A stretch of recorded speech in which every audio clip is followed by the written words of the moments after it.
I will tell you I'll tell you a story. Right? I will tell you a story. Right? Um, about Louise and Jeffrey. Louise was an artist in the Dominican Republic back in the mid-'80s. And he had a family. He had many kids, a wife, a house, a couple cars, horses, pets, a motorcycle. And Louise was an artist that was doing quite well for himself. He had 6 radio songs. Everyone loved him everywhere he went, everywhere he played. He was embraced by the fans. He was quite popular there. A good guitar player, you know, the Dominican bachata, beep, beep, beep, beep, beep, beep, beep, beep, the nice rhythms.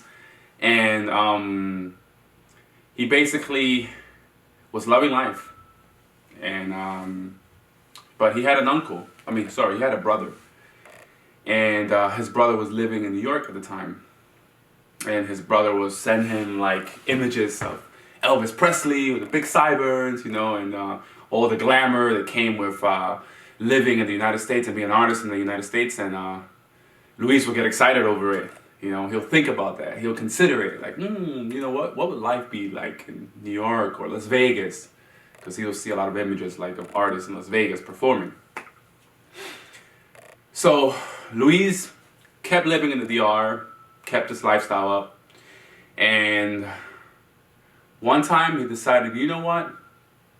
I'm gonna consider going to the USA, you know, and testing the waters, doing music in the United States. It's a much bigger market, the opportunities are endless, and he really wanted to expand his music because bachata was a very local sound, kind of like reggae is in Jamaica. So Louis, one day, after borrowing $30,000 from his brother, decides to kiss his wife goodbye, pack his bags, put everything away, his guitar, his jewelry. He had chains and rings, you know, because a lot of the artists back then, they were kind of flashy. His suits. He decided to kiss his kids goodbye, his pets, throw a baseball one last time with his son. And he bought a plane ticket to JFK Airport. And he flew over to New York. But when he got there, everything was so different. It wasn't warm, it was cold. He felt very out of place the first few days. But he hits the ground running. He starts looking for work. And in the beginning, it was very hard for him. He couldn't find work as a performer. And so he ended up working at a grocery store with his brother, Miguel. So he's working there many, many hours a day. He's busting his tail. I mean, he's doing 14 hours, 16 hours per day, very little sleep. He's drinking, he's partying, he's playing dominoes after work every night. That's the routine. And finally, after trying very hard, he lands a gig at an Italian restaurant as an assistant chef. Well, things just get harder from there. They go uphill. Now he has the assistant chef job and the grocery store job. He drops the grocery store job. He starts performing. He finally lands some gigs performing on the weekends in clubs and restaurants in Brooklyn. But with that comes more drinking, and he becomes an alcoholic. By the later 80s, we fast forward a bit, he just keeps this routine for a few years. Restaurant work, assistant chef, cutting pepperoni and whatever it is they eat at the Italian restaurant, preparing pasta, salmon, and then after that, after working 60 hours in the restaurant, he'll go do gigs on the weekends. The life got to him, you know, the lifestyle, lack of sleep. He developed black shadows underneath his eyes from missing a lot of hours of sleep. But the good thing was, he was able to send some money back to the island in the Caribbean to his wife and his children. But he was still in debt, and he was paying about $600 per month for rent in Brooklyn for an apartment. And back then, that was a lot of money. $600 was expensive for New York in the 80s. That's the equivalent to like about, I'll say $2,500 now. I'll say around that neighborhood for one guy, you know. And he's sending money back home at the same time. So you just must imagine he didn't have any money remaining. He was living on borrowed money, and every penny he earned, it was for his children, his wife, his rent, and his food. Nothing else. No leisure, except for the alcohol, but that was because the club owners would give the artists a lot of drinks while they were playing to keep them going. So finally, he started paying back his loan after many years. I'll say about 4 years at least. And he sends out some money so his wife can get a green card and a visa for her children. She has 5 boys and 2 girls. The youngest son, she's still pregnant with him. She just gave birth, like, actually she's still pregnant, like maybe she's giving birth like in a month from that time. And his second youngest son is Jeffrey. So finally, his wife gives birth and she applies for the green card. She gets approved after a long wait. I think it was an 11-month wait for her. And she packs up her bags as well, gets her 3 young kids ready, and they fly over to New York to join them in Brooklyn. One of the younger kids, Jeffrey, gets off the plane, and he is very cold. He just comes from the Caribbean, where there are coconuts and palm trees and fruit trees, and he gets off the plane in New York, and he's shocked. He only has a sweater on, and during that time, Jeffrey enters a new world of luxury and shine and glitter and glass buildings and the Twin Towers back then, you know, and the financial district and all these things that he didn't see in the Caribbean as a toddler. He can barely speak. I think he's like 2 years old at the time. And he starts school. And it was tough for him as a child of an immigrant dad, trying to learn the language. And he's in a Jewish, Hispanic neighborhood primarily. And people don't really know where he's from. They don't understand his Spanish in a lot of areas. His Spanish dialect is different from the locals there, because the locals are from Mexico or usually South America, but he speaks with a different accent. So some are curious, some embrace him, but others are not so friendly, you know. But you know, he's a baby, he's a kid, he has no idea what's going on. The people who are really struggling are his dad and his mother.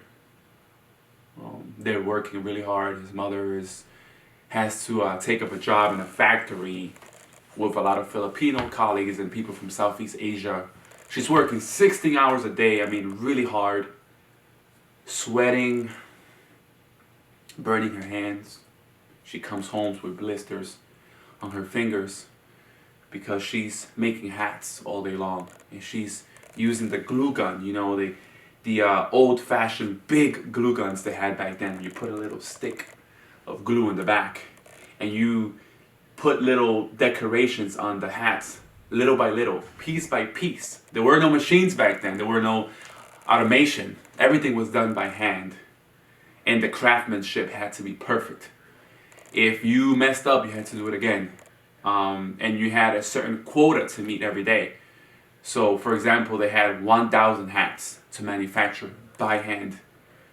Design by design, little by little, using a glue gun. And there will be a manager coming by and inspecting your work and seeing exactly how you're doing it. And if something was wrong, boom, you do it again. That hat goes in the bin and you get a new hat and you have to design that hat now. So there was no escaping. Like, you really had to perfect each piece. So, and the hourly rate was very low. I think they were being paid then about $2 per hour at the time, which was very low even for that time. My mom worked about 70 to 80 hours per week. The mom of Jeff worked about 70 to 80 hours per week. And when she came home, she just wanted to sleep. I mean, she didn't want to listen to noise and my father, the dad playing the guitar out in the living room with his buddies. Louis would party all the time. I mean, all he did was drink after work. But so Sophie, his wife, will come home very tired and she didn't want to listen to this. So that created a lot of conflict between them. My dad was, the husband was still living like a teenager's lifestyle, although he was a grown man. So that created friction in the marriage, and things started going downhill with them. They will argue all the time. There was a lot of fighting in the house, a lot of shouting. The kids that the immigrant couple had would be neglected for the most part. They raised themselves. They were alone at the house at all times. The older siblings would take care of the younger ones. The sister of Jeff will give him lessons on math and reading, writing English, while the dad and the mom worked endless hours to pay the rent of $600, pay the loan back, and as well as provide food for the family. Eventually, that took its toll. And once Louis was a full-blown alcoholic and things were going really bad in the house, he gets news. His brother, Miguel, becomes HIV positive, and that really devastated him because his life was already a disaster. He was earning zero money for himself at all. Everything he made was sacrificed, given for a cause. And now his brother is sick. The only person that he had in America, in New York, the only person he looked up to, who gave him his opportunities, gave him a job, was ill with a disease that there was no answer to back then. Anyone who got AIDS back then died. So he knew what was in store for his brother. After that, he changed for the better in a way. He started going to church because he kind of lost hope, and he turned to religion.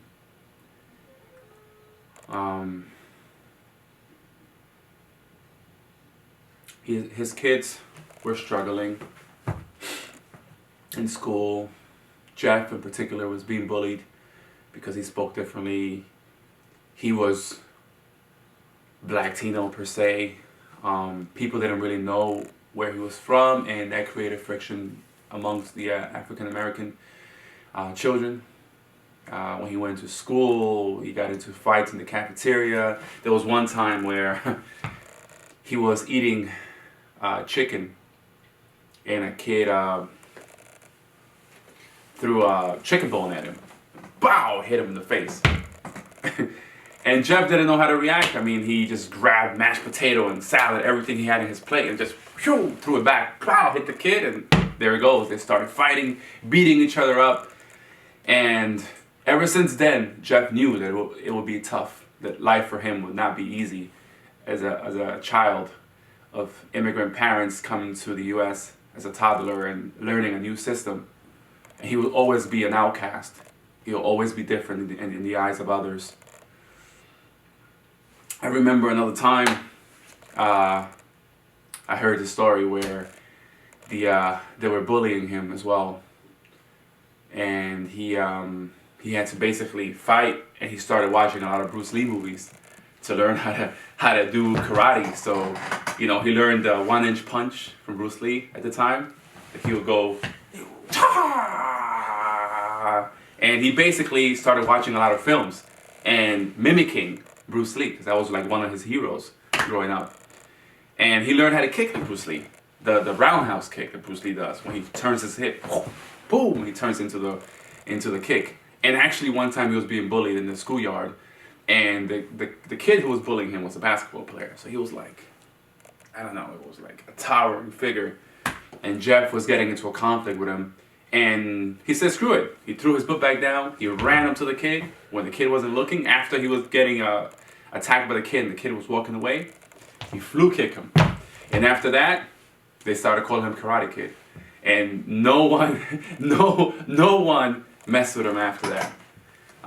So the struggles the kids faced was real, and it was ongoing, especially in school. But no one had it harder than Louis himself. He was basically a slave from the point that he got to New York, and no one would give him an opportunity. And no one gave him the opportunities he had in the Caribbean. He never had a song in the radio in New York, but in the Caribbean he had 6 songs in the radio. He was playing sellout concerts. He was making good money. He had everything a man could ever want. He had the houses. He had 2 houses. He has the farm, the land, the horses. He had the beautiful wife. His wife was known to be the most beautiful woman in the whole town. You know, a lot of guys were after her. But he was, you know, through his music and his charm and his talents, he managed to attract her. So let's fast forward to more modern times. Louis is now 65, 67 years old, retired. He does music for church now. He performs only for church. And his kids are all grown and living in different states, Florida, Pennsylvania. They all migrated again to different places. And now life is a lot easier, but when people look at him, they don't really know his journey. They don't know his story, how he made it to this point, how he got here, how did he retire in New York City, medical benefits, a small money coming in, and basically they don't know that cook was a musical star back in his land, in his island. They just saw him as an assistant chef, as a cook, as a guy playing in a gig at a restaurant. They didn't know that he was much more than that. They couldn't listen to his story because he was too small in their eyes.